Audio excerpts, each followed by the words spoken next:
ఓం శ్రీమాత్రే నమః. గ్రహాలు ఆధిపత్య శుభాశుభాలు.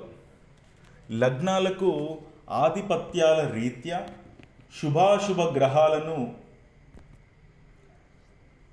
యోగకారక గ్రహాలను నిర్ణయించడానికి కొన్ని ప్రత్యేకమైన సూత్రాలు ఉన్నాయి.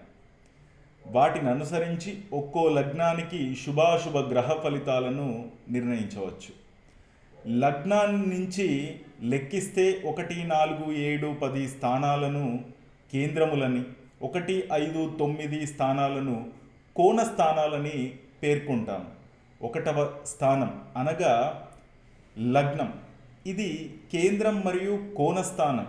లగ్నానికి 5, 9 స్థానాధిపతులు ఎవరైనా శుభులే. నైసర్గిక పాపులైన శనికుజులు కూడా ఆ లగ్న జాతకులకు శుభ ఫలితాన్ని ఇస్తారు.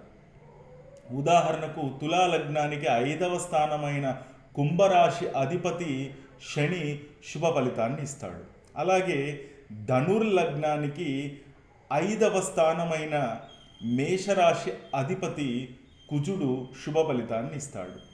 నైసర్గిక శుభగ్రహాలు లగ్నానికి కేంద్రాధిపతులైతే, అనగా 4, 7, 10 స్థానాలకు అధిపతులైతే శుభ ఫలితాన్ని ఇవ్వవు.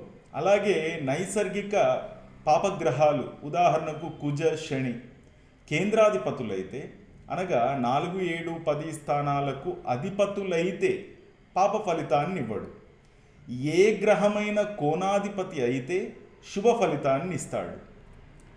ఏ గ్రహమైన 3, 6, 11, 8, 12 స్థానాలకు అధిపతి అయితే అశుభ ఫలితాన్ని ఇస్తారు.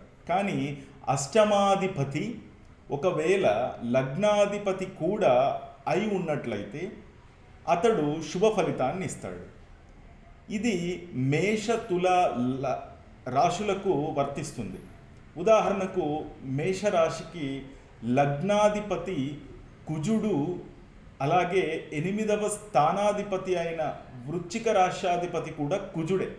అందువలన కుజుడు మేష లగ్నానికి శుభాన్ని కలిగిస్తాడు. 2, 12 స్థానాధిపతులు, అనగా లగ్నానికి ముందు వెనుక ఉన్న రాశ్యాధిపతులు లగ్నాధిపతితో సహచర్యం వల్ల అశుభ ఫలితాన్ని ఇస్తారు. గ్రహాలలో రవిచంద్రులు తప్ప మిగతా గ్రహాలకు 2 ఆధిపత్యాలు ఉన్నాయి. కుజ, మేషం, వృశ్చికం. మేష, వృశ్చిక రాశులకు కుజుడధిపతి, మకర, కుంభాలకు శని అధిపతి, ధనుర్మీనాలకు గురుడధిపతి, వృషభ, తులలకు శుక్రుడధిపతి, మిథున, కన్యలకు బుధుడధిపతి. ఈ గ్రహాలకు ఉండే 2 ఆధిపత్యాలలో ఒకటి బాగా ఉండి 2వ ఆధిపత్యం దోషప్రదమైనప్పుడు ఆ గ్రహం ఇచ్చే పూర్తి ఫలితం ఆ లగ్నాధిపతితో గల శత్రు మిత్రుత్వాలపై మరియు ఆ గ్రహం ఉన్న స్థానాన్ని బట్టి ఆధారపడి ఉంటుంది. కేంద్రాలలో 1, 4, 7, 10 శుభగ్రహాలు ఉండడం మంచిది. కోణాలలో 5, 9 ఉండే శుభగ్రహాలు ఎల్లప్పుడూ శుభాన్ని ఇస్తాయి. కోణాలలో 5, 9 ఉండే పాపగ్రహాలు ఏ భావానికి ఆధిపత్యం కలిగి ఉన్నాయో ఆ భావాన్ని సంపూర్ణంగా వృద్ధి చేసి ఆ కోణ భావ ఫలితాన్ని పాడు చేస్తాయి. కేంద్రాలలో ఉండే పాపగ్రహాలు ఏ భావానికి ఆధిపత్యం కలిగి ఉన్నాయో ఆ భావాన్ని వృద్ధి చేసి ఆ కేంద్ర భావ ఫలితాన్ని పాడు చేస్తాయి. అందుకే పాపగ్రహాలకు కేంద్రాధిపత్యం మంచిది, కానీ కేంద్ర స్థితి కేంద్రాలలో ఉండటం మంచిది కాదు.